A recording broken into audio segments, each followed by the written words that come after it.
Hace 3 meses, vivía en una casa de $4,2 millones en California con mi esposa y mis hijos. Hoy, sostengo una carta que revela que toda mi vida ha sido una mentira y que la mujer que me destruyó podría haberme salvado la vida sin saberlo. Mi nombre es Fletcher Morrison y tengo 47 años. Hasta hace poco, era un ajustador de seguros comerciales en Pasadena, el tipo de hombre que pasaba sus días evaluando los desastres de otras personas y ayudándolas a reconstruir. Tenía lo que todos llamarían el sueño americano. Una hermosa esposa llamada Cordelia, con quien estuve casado durante 18 años. 2 hijos, Kinlan, de 16 años, y Breña, de 14, muy inteligentes y el centro de mi universo. Vivíamos en esta preciosa casa en las colinas con una vista de toda la ciudad que se extendía bajo nosotros como una alfombra resplandeciente. Creía saber exactamente quién era. Fletcher Morrison, hijo de Wilfred Morrison, una bibliotecaria tranquila que me crió sola después de que mi padre muriera en un accidente de coche cuando yo tenía 12 años. Mi padre supuestamente era un tipo normal, trabajaba en la construcción, murió demasiado joven y dejó a mi madre la tarea de averiguar cómo criar a un hijo con el sueldo de una bibliotecaria. No teníamos mucho mientras crecíamos en Ohio, pero mamá siempre se aseguró de que tuviera lo que necesitaba. Era el tipo de mujer que recordaba el cumpleaños de todos, que mantenía los álbumes de fotos organizados por año, que se aseguraba de que comiera mis verduras e hiciera mis deberes. Cordelia era mi novia del instituto. Nos conocimos cuando yo tenía 17 años y ella 16. Nos enamoramos como lo hacen los adolescentes, con todo lo que teníamos. Era ambiciosa, hermosa, el tipo de mujer que podía entrar en una habitación y acaparar la atención sin intentarlo. Se dedicó al sector inmobiliario después de la universidad y era increíblemente buena en ello. Construimos esta vida juntos, ladrillo a ladrillo, año tras año. Llegaron los niños. Nos mudamos a California en busca de mejores oportunidades, compramos la casa de nuestros sueños e inscribimos a Kinlan y Breña en escuelas privadas. Kinlan era nuestro atleta estrella, con 6 pies y 2 pulgadas de altura y una complexión aparentemente como la de su abuelo, aunque nunca conocía a mi padre lo suficiente como para asegurarlo. Jugaba en el equipo de baloncesto universitario y ya había universidades que lo observaban como estudiante de segundo año. Breña era la artista de la familia, tal como lo había sido mi madre a su manera silenciosa. Podía dibujar cualquier cosa, tenía esta forma de ver el mundo que te hacía detenerte y mirar las cosas de manera diferente. Durante 47 años, esta fue mi historia. Este era quien yo era. Fletcher Morrison, hombre de familia, ajustador de seguros, un antiguo chico de Ohio que triunfó en California. No tenía ninguna razón para cuestionar nada de eso. Entonces todo comenzó a desmoronarse. Empezó hace unos 18 meses con pequeñas cosas. Cordelia recibía llamadas telefónicas y salía para atenderlas.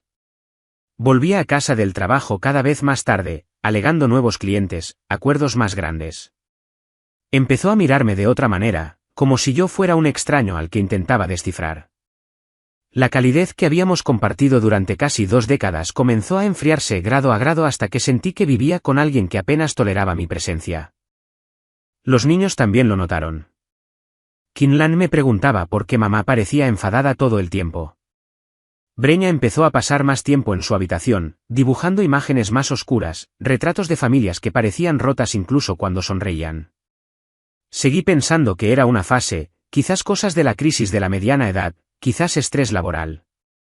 Intenté hablar con Cordelia, intenté planificar citas nocturnas, intenté todo lo que se me ocurrió para reconectar con la mujer que había amado desde que era un adolescente.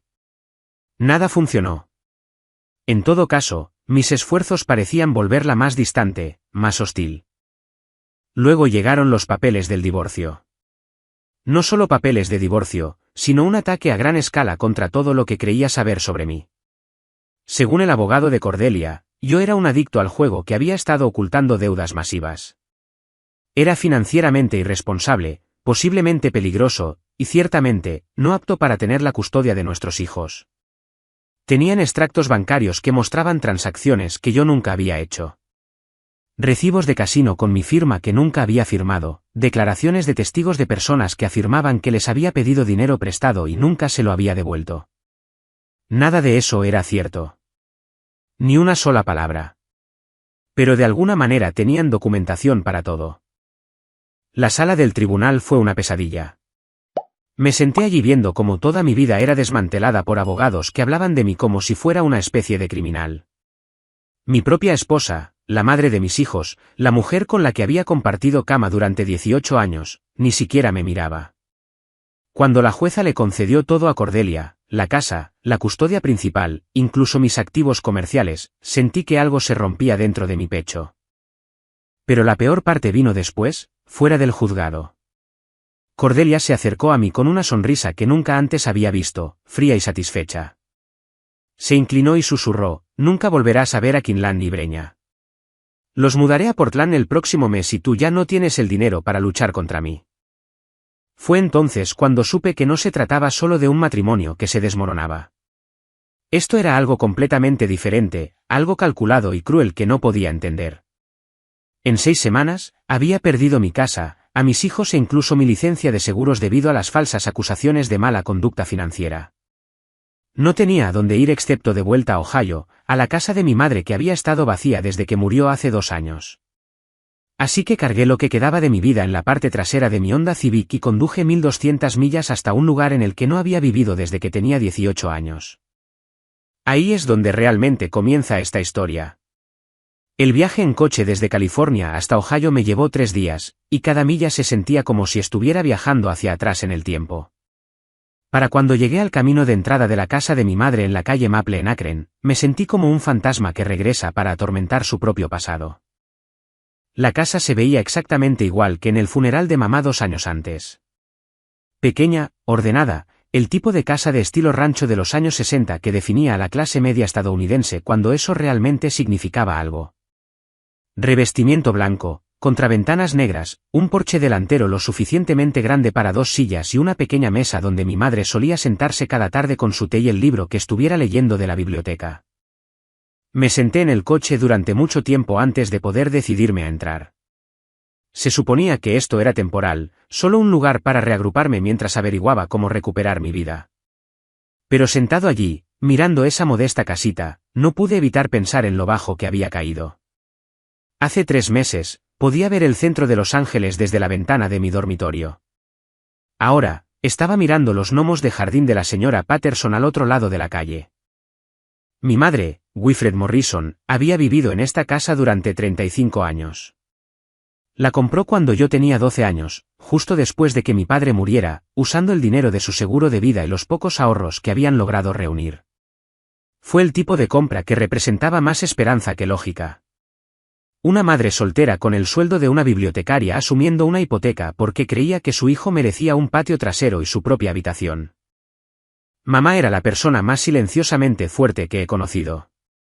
Nunca se volvió a casar después de la muerte de papá. Que yo sepa, ni siquiera salió con nadie. Se dedicó en cuerpo y alma a criarme y a su trabajo en la sucursal del centro de la Biblioteca Pública de Akron. Cada mañana me preparaba el desayuno y me empacaba el almuerzo, luego caminaba las 6 manzanas hasta el trabajo, llevando su propio almuerzo en una bolsa de papel marrón. Cada tarde volvía a casa con una pila de libros bajo el brazo, algunos para el trabajo, otros por placer, algunos porque pensaba que podrían gustarme. Tenía esta forma de hacer que nuestra pequeña vida se sintiera rica y plena. No teníamos dinero para vacaciones lujosas, así que creaba aventuras en nuestro propio patio trasero. Montábamos la tienda de campaña y acampábamos bajo las estrellas, y ella me contaba historias sobre las constelaciones mientras compartíamos un termo de chocolate caliente. Cuando me interesé por los aviones a escala, trabajó horas extras en la biblioteca para comprarme maquetas, luego se sentaba conmigo en la mesa de la cocina, ayudándome a pintar los pequeños detalles, aunque su vista no era muy buena. Lo que más recuerdo de mi madre era cómo parecía tener esta certeza tranquila sobre todo. Siempre sabía exactamente cuánto dinero teníamos, exactamente cuándo había que pagar las facturas, exactamente lo que yo necesitaba antes de que yo supiera que lo necesitaba. Para ser una mujer que había enviudado joven y se había quedado sola para criar a un hijo, nunca parecía preocupada o abrumada. Simplemente se encargaba de lo que fuera necesario con esta calma competencia que me hacía sentir seguro de una manera que no aprecié completamente hasta que me convertí en padre. Lo extraño era que siempre parecíamos tener el dinero justo. Nunca en abundancia, pero nunca el tipo de escasez desesperada que esperarías del sueldo de bibliotecaria de una madre soltera. Cuando necesitaba ropa para la escuela, había dinero para ropa para la escuela. Cuando el coche se averiaba, lo arreglaba. Cuando quise ir a la universidad, de alguna manera también lo hizo posible, aunque nunca explicó exactamente cómo había logrado ahorrar lo suficiente. Le pregunté sobre eso una vez cuando tenía 20 y tantos años, recién casado con Cordelia y comenzando a entender lo cara que podía ser la vida. Mamá, ¿cómo lo hiciste? ¿Cómo te las arreglaste para darme todo lo que necesitaba con lo que te pagaban en la biblioteca? Ella solo sonrió, esa sonrisa tranquila suya, y dijo, encuentras una manera cuando alguien a quien amas depende de ti. Eso es lo que hacen los padres. Ahora, al abrir la puerta principal y entrar en su casa por primera vez desde el funeral, podía oler su presencia en todas partes. Esa mezcla de jabón de lavanda y libros viejos que siempre había significado hogar para mí. Los muebles estaban exactamente donde los había dejado. Sus gafas de leer todavía estaban en la mesa auxiliar junto a su sillón favorito. El último libro que había estado leyendo, una novela de misterio sobre una bibliotecaria que resuelve crímenes, yacía abierto en la mesa de café con un marcapáginas todavía marcando su lugar. Caminando por esas habitaciones familiares, sentí el peso de todo lo que había perdido presionándome como algo físico. Mis hijos estaban a 1000 millas de distancia, probablemente escuchando cosas terribles sobre su padre. Mi esposa se había convertido en una extraña que parecía odiarme con una intensidad que no podía entender. Mi carrera estaba destruida, mi reputación en ruinas, mi cuenta bancaria vacía. Pero de pie en la sala de estar de mi madre, rodeado de sus libros y sus fotografías, y la tranquila dignidad de la vida que había construido para nosotros, tomé una decisión. Esta casa era lo único que los abogados de Cordelia no podían quitarme. Ahora era mía, libre de cargas. Un regalo de una mujer que había pasado toda su vida adulta asegurándose de que yo tuviera algo sólido sobre lo que apoyarme. La renovaría, la vendería y usaría cada centavo para luchar por mis hijos. Parecía un buen plan. No tenía idea de que estaba a punto de descubrir que mi madre me había dejado algo mucho más valioso que una propiedad inmobiliaria. El proceso de divorcio comenzó 8 meses después de que Cordelia pidiera por primera vez algo de espacio para pensar. Debería haberlo visto venir, pero todavía creía que podíamos solucionar las cosas. Todavía pensaba que se trataba de nuestro matrimonio y no de algo mucho más oscuro. Nunca olvidaré la mañana en que me entregaron los papeles. Me estaba preparando para el trabajo. La misma rutina que había tenido durante 15 años. Café, ducha, un beso de despedida a Cordelia, aunque apenas me había dirigido la palabra durante meses. El timbre sonó a las 7:30, y allí estaba un notificador judicial con un sobre que destruiría todo lo que creía saber sobre mi vida. La petición no solo pedía el divorcio. Pedía todo, la custodia total de Quinlan y Breña, la casa, mis activos comerciales, incluso mis cuentas de jubilación. Pero lo que me heló la sangre fueron las acusaciones. Según estos documentos, yo era un jugador compulsivo que había estado ocultando deudas masivas a mi familia. Afirmaban que había robado dinero de las cuentas de depósito en garantía de los clientes para alimentar mi adicción.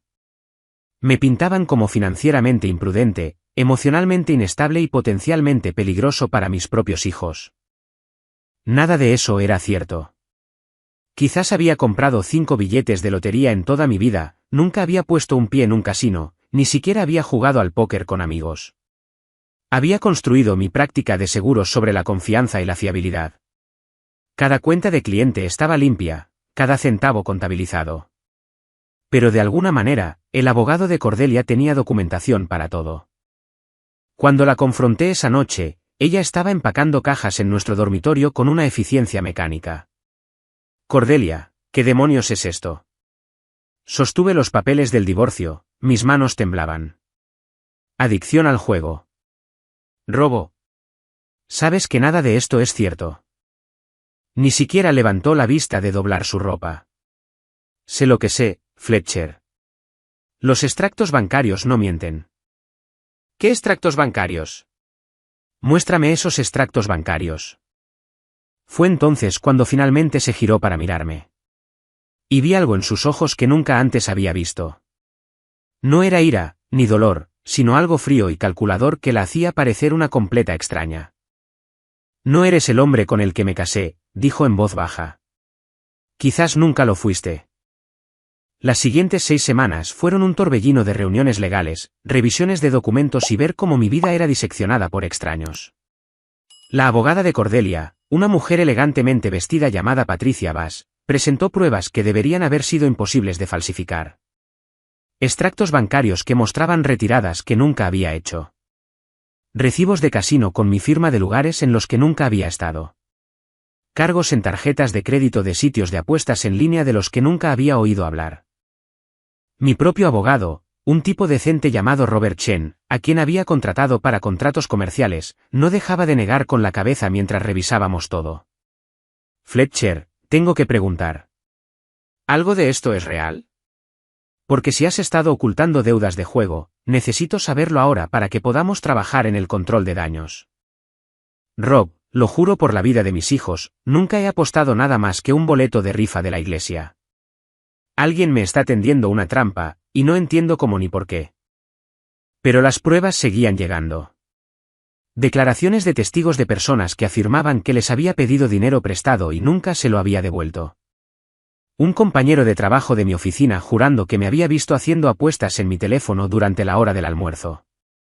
Incluso mi vecino Jerry Ulbrook, con quien había tomado cervezas docenas de veces, firmó una declaración jurada diciendo que me había visto volverme cada vez más errático y desesperado durante el último año.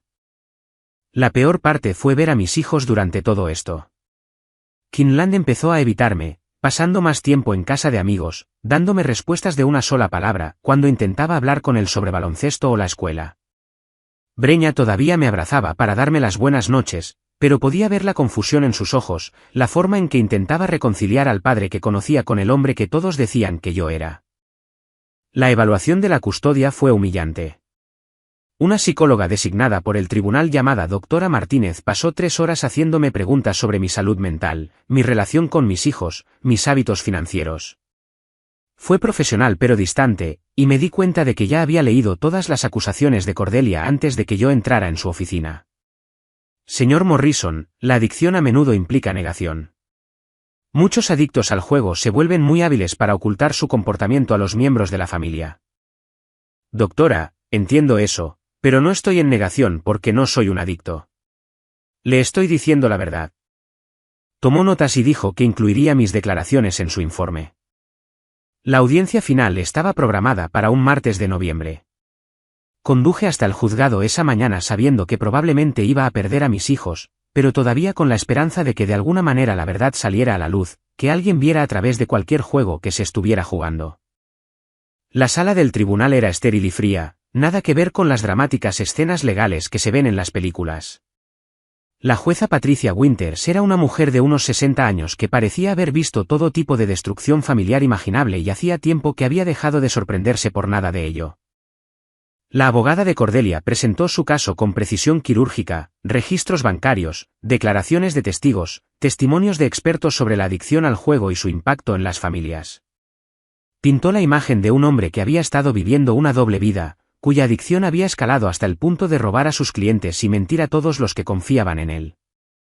Mi abogado hizo lo mejor que pudo con lo que teníamos, que era básicamente mi palabra contra una montaña de documentación.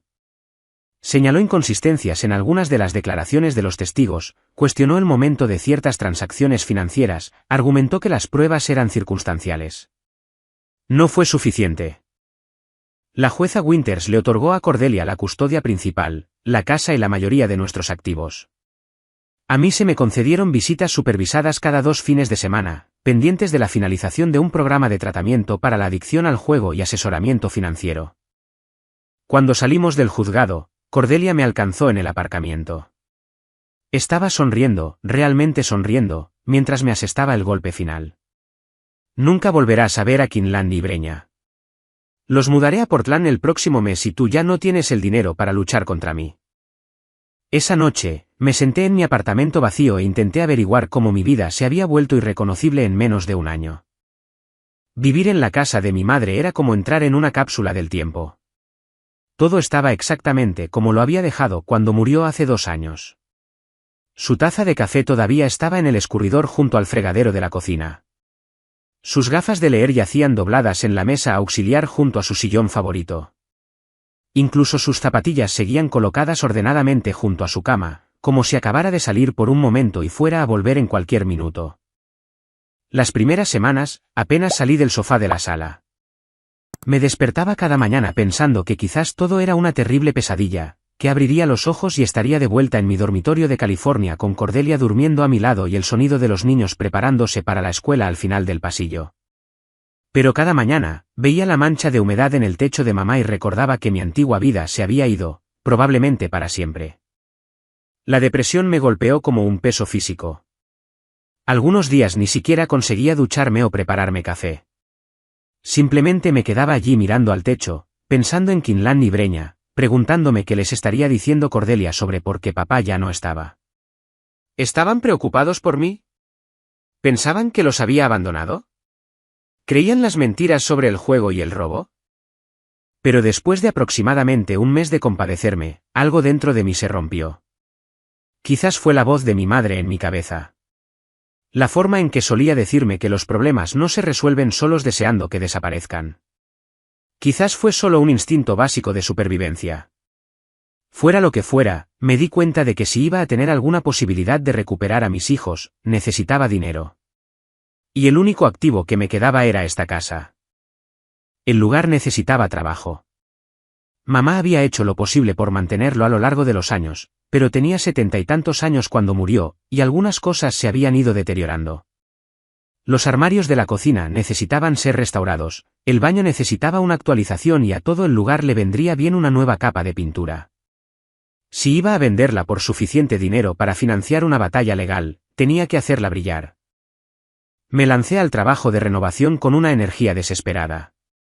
Quité papel pintado, lijé suelos, pinté cada habitación. Trabajar con mis manos se sentía bien después de meses sentado en despachos de abogados sintiéndome impotente. Cada clavo que martillaba, cada pared que pintaba, era un pequeño acto de lucha contra las personas que intentaron destruirme. El sótano fue la última área que abordé. Mamá lo había usado principalmente para almacenamiento, y estaba lleno de décadas de cosas acumuladas. Cajas de adornos de Navidad, viejos álbumes de fotos, mis proyectos escolares de primaria que ella había guardado por alguna razón. Revisar sus cosas fue emotivo, pero también extrañamente reconfortante. Me recordó quién era yo realmente, de dónde venía, la mujer que me había criado para ser honesto, trabajador y decente. Fue entonces cuando noté algo extraño en el área de la caldera. El sótano tenía una esquina donde se encontraba la vieja caldera de aceite, convertida a gas en algún momento de los años 90, pero nunca movida de su posición original. Pero el suelo de hormigón a su alrededor se veía diferente al resto del sótano. Había marcas de arañazos que parecían recientes, y cuando me arrodillé para examinarlas más de cerca, pude ver que el polvo se había asentado en patrones que no tenían mucho sentido. Parecía que la caldera había sido movida, y recientemente. Eso era imposible. Mamá llevaba muerta 2 años, y antes de eso había estado demasiado frágil para mover algo más pesado que un libro. La caldera debía pesar varios cientos de libras. No había forma de que pudiera haberla movido sola, y no se me ocurría ninguna razón por la que hubiera querido hacerlo. Pero la evidencia estaba justo frente a mí, los arañazos en el hormigón, los patrones de polvo, incluso algunas marcas de roce en la propia caldera que parecían frescas.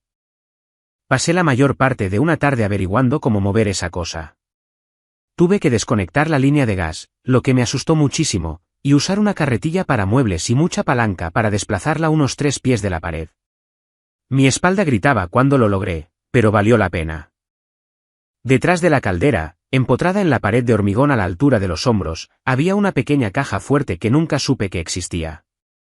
Era una de esas cajas fuertes de combinación antiguas, de quizás 18 pulgadas cuadradas, pintada del mismo gris que la pared del sótano, para que se camuflara. El metal estaba desgastado en algunos lugares, como si se hubiera abierto muchas veces a lo largo de muchos años. No había ninguna marca visible, nada que indicara qué tan antigua era o de dónde había venido. Me quedé mirando esa caja fuerte durante probablemente 20 minutos, mi mente acelerada. ¿Cuánto tiempo había estado allí? ¿Por qué mi madre nunca la había mencionado? ¿Qué había dentro que fuera lo suficientemente importante como para esconderlo detrás de una caldera? La cerradura de combinación tenía números del 0 al 99. Eso significaba 10.000 combinaciones posibles, lo que podría llevar una eternidad descifrar. Pero mientras estaba allí mirándola, algo que mi madre solía hacer volvió a mi memoria. Cada año en mi cumpleaños, el 15 de marzo, me llamaba exactamente a las 7:23 de la mañana. No a las 7:30, no a las 7:15, sino a las 7:23 en punto. Siempre decía que era porque esa era la hora exacta en que nací. Y quería celebrar el momento preciso en que vine al mundo. 15 de marzo de 1977. 03, 15, 77. Mis manos temblaban mientras giraba el dial. Derecha al 03, izquierda al 15, derecha al 77. Por un momento, no pasó nada. Luego escuché un suave clic y la pesada puerta se abrió. Lo que encontré dentro cambió todo lo que creía saber sobre mi vida. La caja fuerte era más profunda de lo que parecía desde fuera, y estaba repleta. Lo primero que vi fue dinero. Más efectivo del que jamás había visto en un solo lugar. Fajos de billetes de $100 atados con gomas elásticas, algunos de ellos viejos y amarillentos, otros crujientes y nuevos. Mis manos temblaban mientras los sacaba, contando sobre la marcha. $847.000, para ser exactos. Debajo del dinero había documentos. Múltiples licencias de conducir, todas con la fotografía de mi madre, pero con diferentes nombres. Isabella Reyes de Nuevo México, María Santos de Arizona, Catherine Walsh de Nevada. Las fotos mostraban a mi madre a diferentes edades, pero definitivamente era ella. Versiones más jóvenes de la bibliotecaria tranquila que me había criado, pero con algo más duro en sus ojos, algo vigilante que nunca había notado cuando estaba viva. Había tarjetas de seguridad social que coincidían con las licencias, certificados de nacimiento, incluso un pasaporte para Isabella Reyes fechado en 1988. Todos parecían completamente auténticos, no como falsificaciones, sino como documentos oficiales del gobierno. Mi madre, Wilfred Morrison, aparentemente había estado viviendo bajo múltiples identidades durante décadas. En el fondo de la caja fuerte había un sobresellado con mi nombre escrito en él con la cuidadosa letra de mi madre. Mi nombre real, no un alias, solo Fletcher con la caligrafía que había visto en tarjetas de cumpleaños y listas de la compra toda mi vida. Me senté pesadamente en el suelo del sótano y abrí el sobre. Dentro había 3 páginas escritas a mano por mi madre, y la primera línea hizo que se me helara la sangre en las venas. Mi queridísimo Fletcher, si estás leyendo esto, finalmente te encontraron, y yo ya no estoy aquí para protegerte. La carta continuaba destruyendo todo lo que había creído sobre mi vida. Tu verdadero nombre es Fletcher Castellano. Tu padre no murió en un accidente de coche cuando tenías 12 años. Su nombre era Vincent Castellano, y fue asesinado por la familia criminal Torino en Chicago el 18 de septiembre de 1989. Yo presencié su asesinato porque se suponía que debía morir con él. En lugar de eso, corrí. Te tomé y corrí. Y 3 meses después, testifiqué contra los hombres que mataron a tu padre ante un gran jurado federal. Tuve que dejar de leer por un momento. Mis manos temblaban tanto que apenas podía sostener el papel. Vincent Castellano. No Vincent Morrison, un trabajador de la construcción que murió en un accidente de tráfico, sino Vincent Castellano, que fue asesinado por la mafia. Y mi madre no había sido solo una viuda tratando de llegar a fin de mes. Había sido testigo en un caso federal. La carta continuaba, entramos en el programa de protección de testigos en enero de 1990. Me convertí en Wilfred Morrison. Tú te convertiste en Fletcher Morrison. Y nos mudamos a Akron, Ohio, para empezar de nuevo.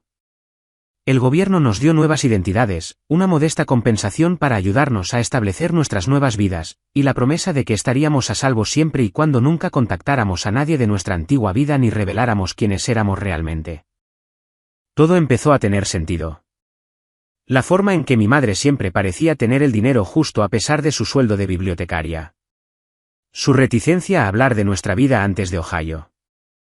La forma en que me había enseñado a no confiar nunca demasiado rápido en los extraños, a no revelar demasiada información personal, a estar siempre consciente de mi entorno.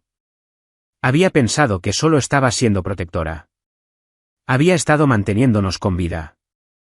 El dinero en esta caja fuerte es lo que queda de nuestra compensación del gobierno, más el dinero que ahorré a lo largo de los años viviendo con cuidado. Pero Fletcher, hay algo más que necesitas saber. algo que descubrí demasiado tarde para advertirte adecuadamente. Mi corazón latía tan fuerte que podía oírlo en mis oídos. Contraté a investigadores privados para que te vigilaran en California a partir de hace 3 años. No porque no confiara en ti, sino porque había oído rumores de que la gente estaba haciendo preguntas sobre la familia Castellano de nuevo. Lo que descubrieron me rompió el corazón. Tu esposa, Cordelia, ha estado trabajando con personas que nos han estado buscando durante décadas. Te encontraron a ti primero, y la usaron a ella para acercarse a ti. La habitación empezó a dar vueltas a mi alrededor. Cordelia, mi novia del instituto, la madre de mis hijos, la mujer que había amado durante 20 años, había estado trabajando con la gente que mató a mi padre. No sé si ella entendía en que estaba realmente involucrada o si la manipularon de la misma manera que intentaron manipularte a ti. Pero el proceso de divorcio, las pruebas falsas sobre el juego, todo fue diseñado para quebrarte financiera y emocionalmente para que no tuvieras a dónde ir excepto de vuelta a Ohio. Querían forzarte a venir aquí, al único lugar donde sabían que podría haber dejado algo que pudiera llevarlos a otros testigos o pruebas del caso original. Sentí que iba a vomitar. Cada cosa terrible que me había pasado durante el último año, perder mi casa, mis hijos, mi reputación, todo había sido orquestado por personas que habían estado cazando a mi familia durante más de 30 años. Pero mi madre no solo me había dejado dinero y la verdad. Me había dejado una forma de contraatacar. Hay un número de teléfono al final de esta carta. Llama al alguacil Theodore Vance del Servicio de Alguaciles de los Estados Unidos. Ha estado esperando esta llamada desde el día en que morí. Dile que eres el hijo de Vincent Castellano y dile que estás listo para terminar lo que empezamos. El número estaba escrito en tinta roja, subrayado 3 veces. Debajo, mi madre había escrito un último mensaje. Siento no haber podido decirte la verdad mientras estaba viva. Quería darte una vida normal, una oportunidad de ser feliz sin tener que mirar por encima del hombro todos los días. Pero siempre supe que este día podría llegar. Eres más fuerte de lo que crees, Fletcher. Vienes de una larga línea de personas que no se rinden en las peleas, incluso cuando las probabilidades están en su contra. Tu padre estaría orgulloso del hombre en que te has convertido. Sé que yo lo estoy. Usa el dinero sabiamente. Recupera a tus hijos. Y recuerda que a veces lo peor que te sucede te lleva exactamente a donde necesitas estar. Me senté en el suelo de ese sótano durante 1 hora, simplemente mirando la carta e intentando procesar lo que significaba. Toda mi vida había sido una mentira, pero no el tipo de mentira que te disminuye. El tipo de mentira que te protege hasta que eres lo suficientemente fuerte para manejar la verdad. Luego cogí mi teléfono y marqué el número del alguacil Theodore Vance. El alguacil Theodore Vance respondió al segundo timbrazo, como si hubiera estado sentado junto a su teléfono esperando durante 35 años. ¿Vance? Alguacil Vance. Soy Fletcher Morrison, pero creo que mi verdadero nombre es Fletcher Castellano. Hubo una larga pausa, luego una respiración profunda. Hijo, he estado esperando esta llamada desde que tu madre murió. ¿Dónde estás ahora mismo? Estoy en la casa de mi madre en Akron, sentado junto a una caja fuerte abierta que ella me dejó. No toques nada más. No hables con nadie. Y no salgas de esa casa. Estaré allí en 4 horas. El alguacil Vance resultó ser un hombre alto, de cabello canoso, de unos 60 años, que parecía haber visto todo tipo de maldad humana imaginable y nunca haberse acostumbrado del todo a ella. Llegó con otros 2 agentes federales y pasó 6 horas revisando todo lo que mi madre había dejado, fotografiando documentos, catalogando pruebas y haciéndome preguntas sobre mi vida en California. Tu madre fue una de las personas más valientes con las que he trabajado, me dijo mientras nos sentábamos en la mesa de su cocina alrededor de la medianoche. Sabía que eventualmente localizarían a su hijo, así que se preparó para este día. El dinero, la combinación de la caja fuerte usando tu cumpleaños, incluso la contratación de esos investigadores privados para vigilarte en California. Quería que encontraras todo esto cuando más lo necesitaras. El alcance total de lo que me había sucedido era incluso peor de lo que había imaginado. La familia criminal Torino había estado cazando sistemáticamente a los testigos del juicio por el asesinato de mi padre durante décadas. Pero se habían vuelto más inteligentes al respecto.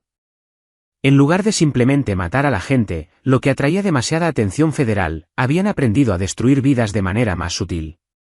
Encontraban formas de comprometer a las personas más cercanas a sus objetivos, y luego usaban a esas personas para crear caos y ruina financiera.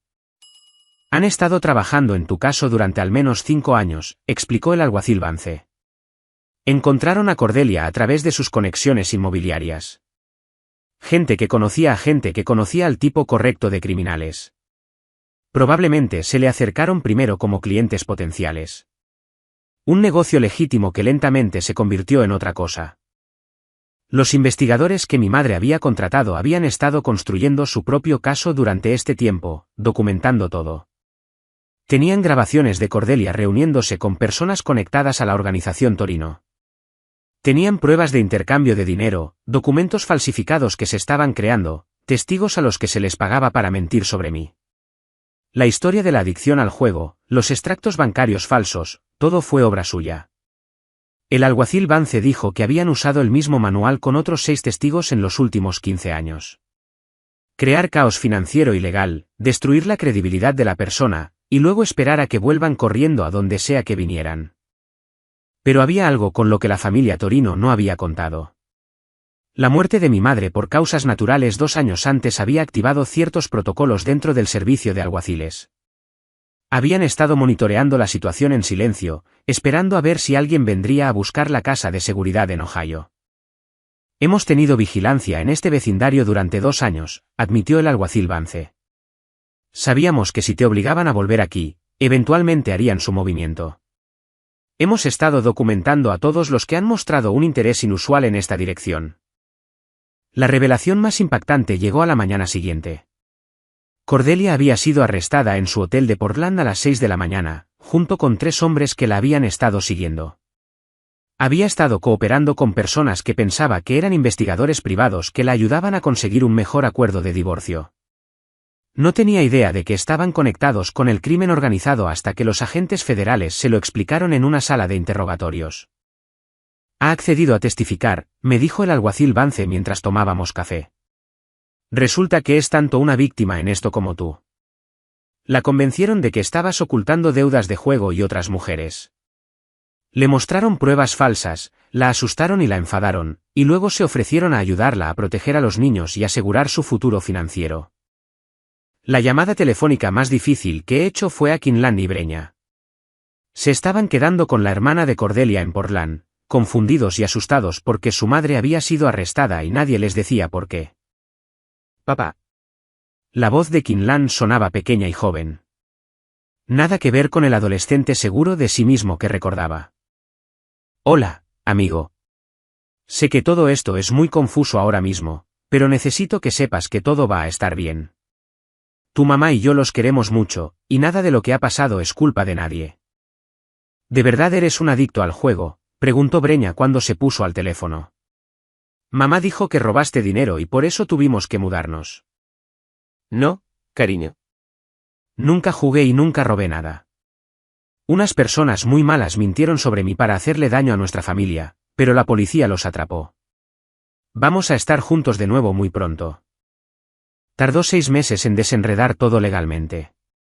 Las pruebas que los investigadores de mi madre habían reunido, combinadas con el testimonio de Cordelia y el caso federal contra la organización Torino, fueron suficientes para limpiar mi nombre por completo.